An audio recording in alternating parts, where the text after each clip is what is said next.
Good morning student. हम इस पाठ में धूल के बारे में पढ़ रहे थे, धूल के महत्व के बारे में पढ़ रहे थे कि किस तरह जब शिशु के मुंह पर धूल लगी रहती है तो वो फूल के समान नजर आता है, जिस तरह फूल की पत्तियों पर धूल लगी हुई रहती है। और किस तरह एक शिशु बड़ा होकर वो अखाड़े में खेलता है और जो पूरी मिट्टी होती है उसके शरीर पर लपेटे हुए रहता है। अब हम आगे पढ़ते हैं। शरीर और मिट्टी को लेकर संसार की असारता पर बहुत कुछ कहा जा सकता है। यहाँ पर असारता का अर्थ है जिसका कोई सार न हो, यानी मिट्टी के बारे में बहुत कुछ कहा गया है।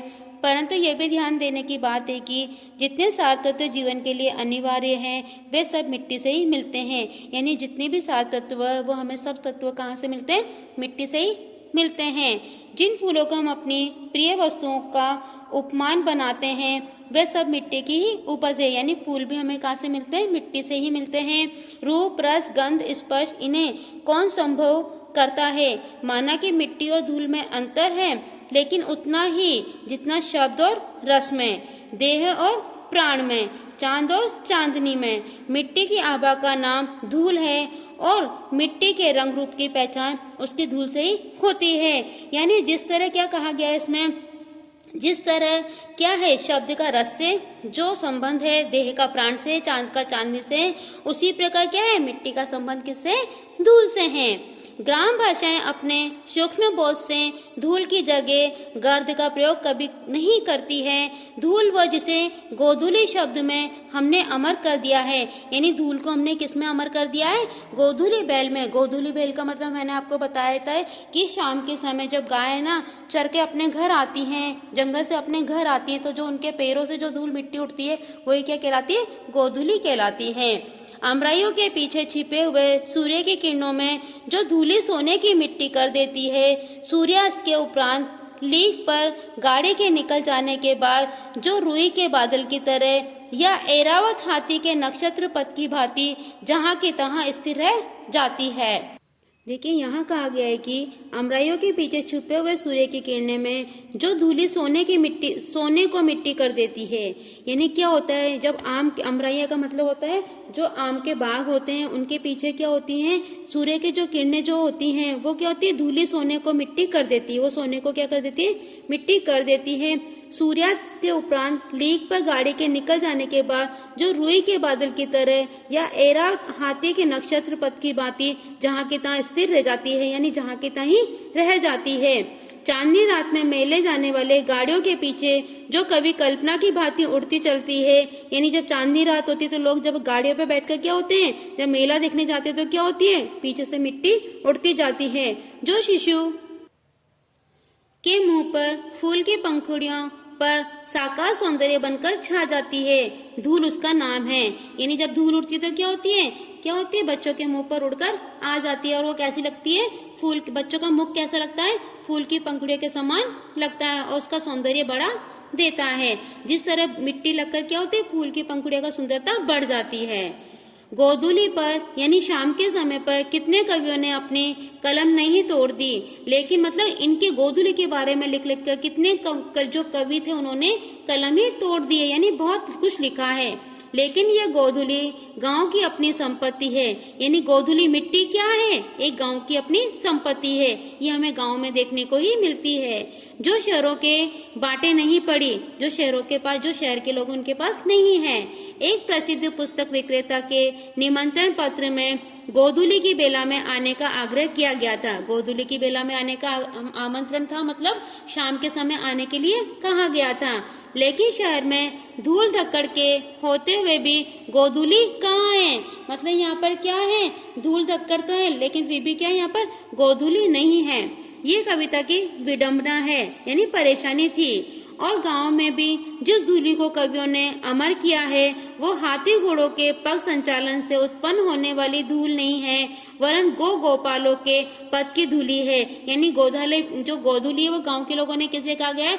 जब शाम के समय गाय चरा के क्या आते हैं? ग्वाले आते हैं और गायें आती है तो उनके खुरों से जो मिट्टी उड़ती है वही उनको मतलब किसी भी घोड़े हाथी की पैरों से उड़ने वाली मिट्टी को नहीं, बल्कि गायों के पैरों से उड़ने वाली शाम के समय मिट्टी को उन्होंने गोधूली कहा है। नीच को धूरी समान वेद वाक्य नहीं है। यानी जो नीच होता है उसको वो क्या होता है, धूरी समान, उसका वेद वाक्य नहीं है। सती उसे माथे से, सती वे क्या करती है, उसे माथे से लगा लेती है। जो नीच व्यक्ति होता है उसको तो वो क्या होता है, वो धूरी के समान होता है। और जो सती होती है वो उसे अपने सर पे लगा लेती है। योद्धा उसे आंखों से लगा लेता है अपने। और यूलिसिस ने प्रवास से लौटने पर इथाका की धूली चूमी थी। यूलिसिस यहाँ पर एक व्यक्ति का नाम है। होमर के महाकाव्य ओडेसी का एक प्रमुख पात्र जो कठिनाइयों से संघर्ष करने वाला व्यक्ति का प्रतीक माना गया है। वो कौन है, यूलिसस। यानी जब ये वापस लौटकर आया था तो उसने क्या की थी, धूल को चूमा था। यूक्रेन के मुक्त होने पर एक लाल सैनिक ने उसी श्रद्धा से वहां भी धूल का स्पर्श किया था, धूल को छुआ था।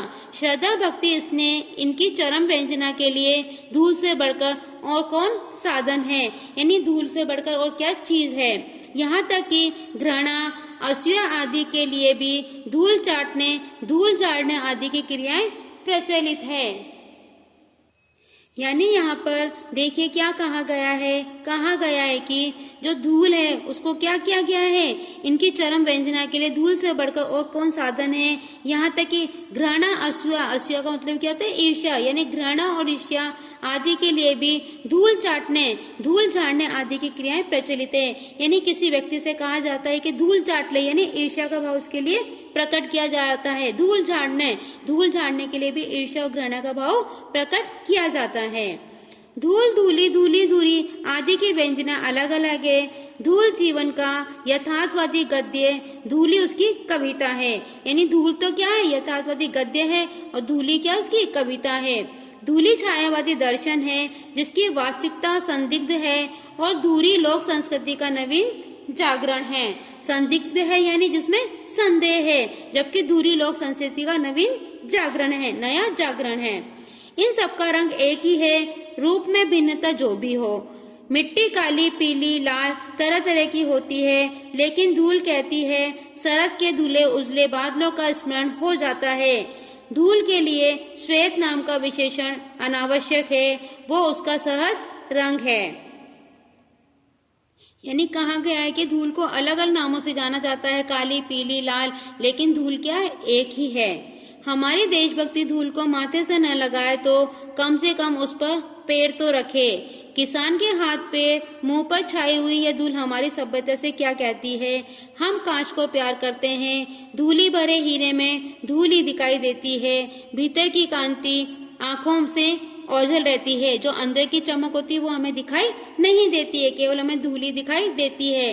लेकिन ये हीरे अमर हैं और एक दिन अपनी अमरता का प्रमाण भी देंगे। यानी जो धूल से बने हुए जो हीरे हैं, धूल के जो हीरे हैं वो कैसे हैं, अमरता के, कभी न मरने वाले हैं।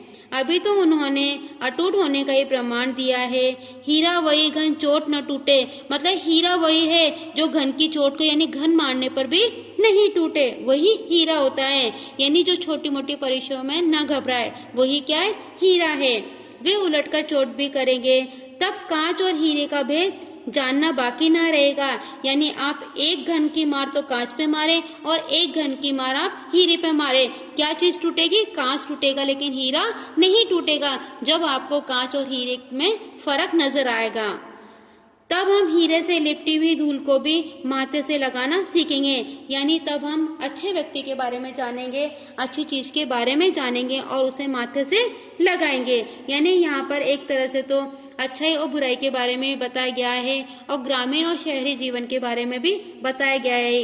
यानी गांव में रहकर व्यक्ति क्या होता है, मजबूत होता है, साहसी बनता है, क्योंकि वो धूल में रहता है। जबकि शहरी लोग क्या होते हैं, केवल चकाचौंध में ही रहते हैं, यानी सिर्फ दिखावे में ही लगे रहते हैं। यानी ये भी कहा गया है कि जो आजकल के लोग हैं वो खाली क्या है, दिखावे को ही पसंद करते हैं, चकाचौंध को ही पसंद करते हैं। ये पार्ट आप सबको समझ में आ गया होगा। Thank you.